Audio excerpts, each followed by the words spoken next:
Hello everyone, welcome back to the channel. My name is Andre and I'm your bookworm, and today we don't have book content, but we have anime content, and that's because we're reviewing special episode 2 of Lord of the Mysteries. For the ones that are new to the channel, Lord of the Mysteries is a web novel written by Qian, Shui the Wuzei, or Cuttlefish That Loves Diving. This is a Chinese web novel. It is fantasy, pretty much epic fantasy with urban fantasy, steampunk fantasy, all of these kind of mixed together in a very good way.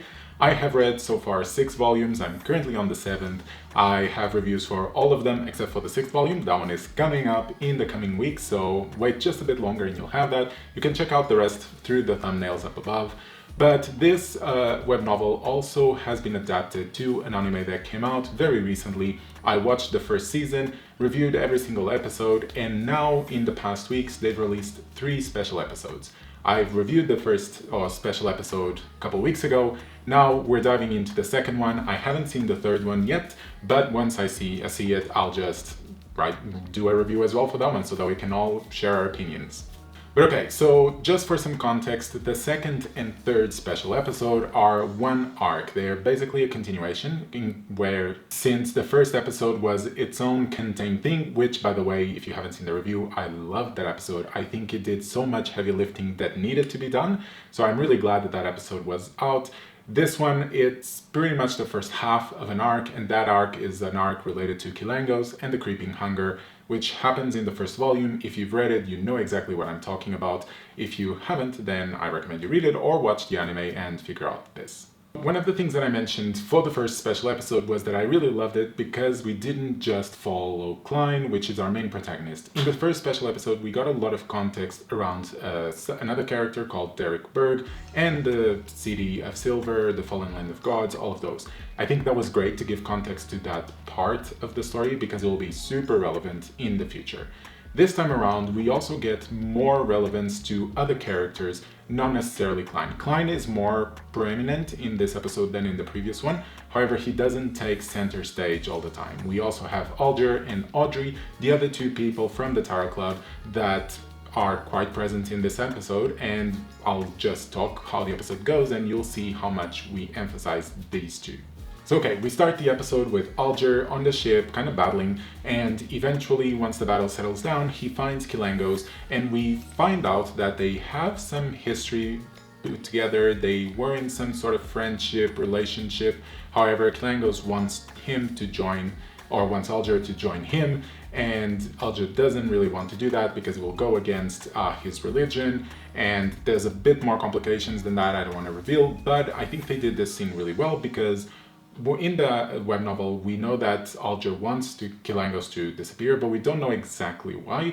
And this gives us a different context because now we know that Alger is kind of in danger in case he encounters Qilangos again. So he definitely wants to eliminate that threat, which makes sense.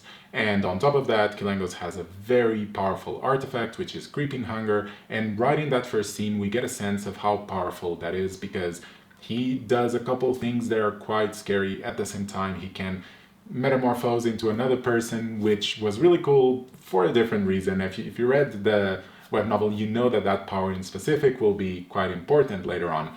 But I think this was really cool, and I thought that the characterization of Qilangos was also nice. It wasn't what I imagined, however, I think it is pretty cool for Qilangos. I think it's a nice look that he has. It gives that pirate feeling to it, even though it's anime, so it's a stylish pirate. But yeah, I enjoyed that scene. After this scene, we jump into one of my favorite places about this story, which is the Fog Realm and the Tarot Club. Here we see Qian, we see Audrey, Alger, and Derek joining them, and they exchange some information. Amongst them, Alger asks Audrey to try and get a lot of information or potentially kill Qilangos, which Audrey is like, whoa, that's a bit too much for me. I'm just nobody pretty much. I'm a sequence 9 and that guy is probably sequence 6 with a sequence 5 artifact, so that's way too powerful. So they kind of established just to get information. And at the same time, with this scene, it's funny to see the interactions between people and Derek, because Derek is quite innocent, naive due to the place that he's in, so he doesn't understand how important and how valuable the information he has is, and eventually Qian finds a way to make the most out of it, and he creates this deal with him where he gets all the information in exchange for a potion formula. I think this scene is really good because, again, it strengthens the relationships between people. You can see what the dynamics are, with Audrey being a sequence 9, not knowing exactly what to do, whereas Alger is someone higher, and therefore he feels more powerful or more in command than the others. And of course you have Klein always trying to be in the shadows and try to kind of control more or less the situation, but without giving himself up. So that was a good scene. The dynamics were really good. Moving on to the next part.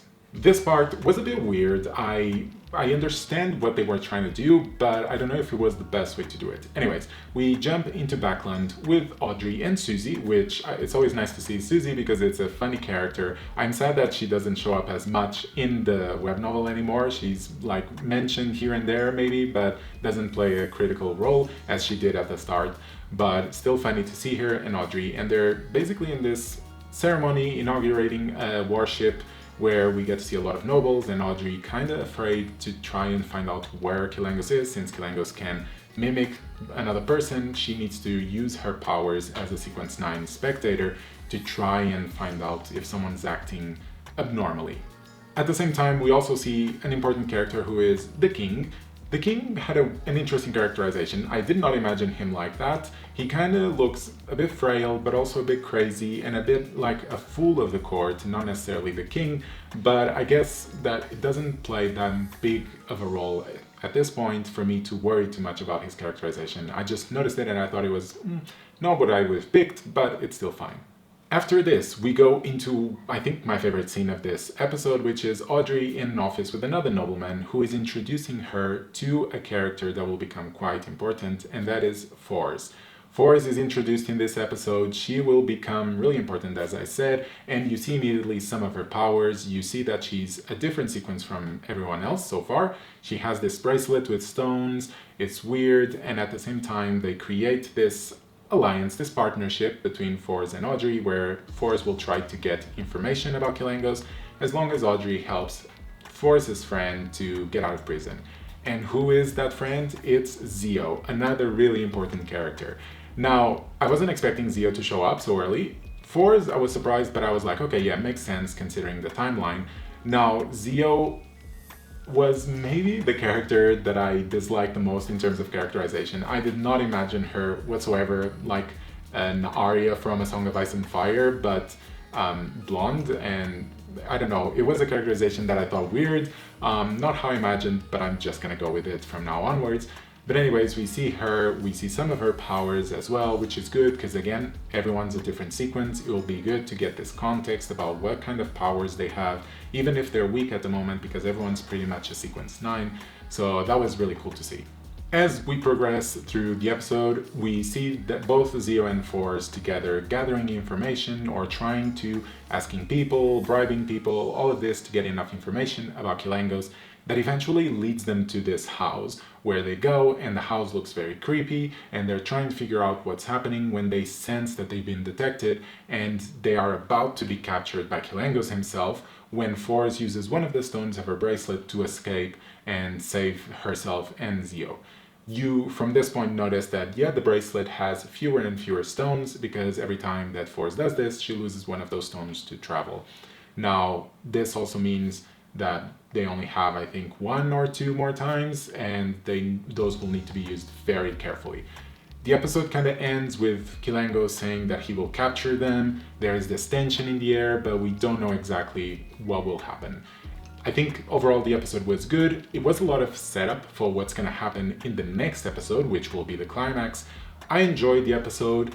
I enjoyed meeting Force and Zio because I think they will again be very important. So it's cool that we're getting introduced to all these characters, even Kilangos, just like on the special episode 1 when we met Lovia and Colin.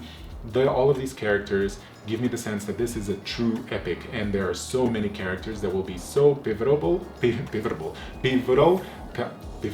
I can't speak English today. They're going to be really, really important, and so it's cool that we're gathering all of them and having these side stories that will be very important for the anime and for the main seasons. We also got some more details that I didn't really mention, but basically saying how the system in the sea works, that there's 7 admirals, there's 4 kings of the sea, and Kilangos basically wants to be the 5th king of the sea and become really, really powerful, and that's why they're also trying to battle and find him and kill him, etc.